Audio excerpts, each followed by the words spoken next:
ពិតជារឿងមួយបាទដល់បាទសោកស្ដាយខ្លាំងមែនទែនបងប្អូនយើងបាទក្លឹបបាល់ទះ Winstreak បានប្រកាសអំពីដំណឹងបាននៃការបាចែកផ្លូវគ្នាហើយជាមួយនឹងគ្រូបង្វឹកបាទនៅពេលបច្ចុប្បន្នបាទរបស់ខ្លួនបន្ទាប់ពី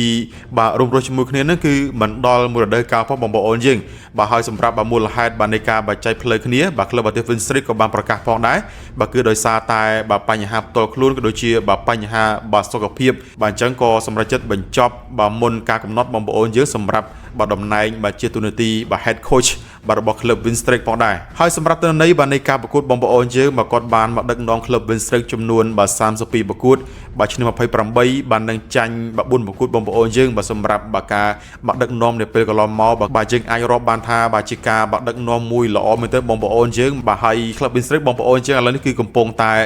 បាទត្រៀមបាទនៅគ្រូបង្វឹករបស់អាសនបាទក្នុងការបាទដឹកនាំក្លឹបផងដែរហើយក្លឹប Winstreak នឹងត្រូវមានបាទការប្រកួតបងប្អូនយើងបាទនៅថ្ងៃទីបាទ31បាទចុងខែនេះបាទនឹងបាទថ្ងៃទី1បាទខែកុម្ភៈផងដែរបាទសម្រាប់បាទការប្រកួតបន្តទៀតបាទចឹងយ៉ាងណាបាទយើងមានតែបាទជូនពរបាទក្លឹប Winstreak បាទយ៉ាងណាបាទប្រឹងប្រែងបងប្អូនយើងព្រោះថាឥឡូវនេះក្រុមផ្សេងគេព្យាយាមអាប់ដេតកីឡាករថ្មីចូលខ្លាំងមែនទែនបាទចឹងយ៉ាងណា Winstreak គឺមានតែប្រឹងប្រែងឲ្យខ្លាំងបើមិនប្រឹងប្រែងទេគឺឱកាសបញ្ចេញពៀននឹងការពីតំណែងជើងឯកសម្រាប់រដូវកាលនេះគឺ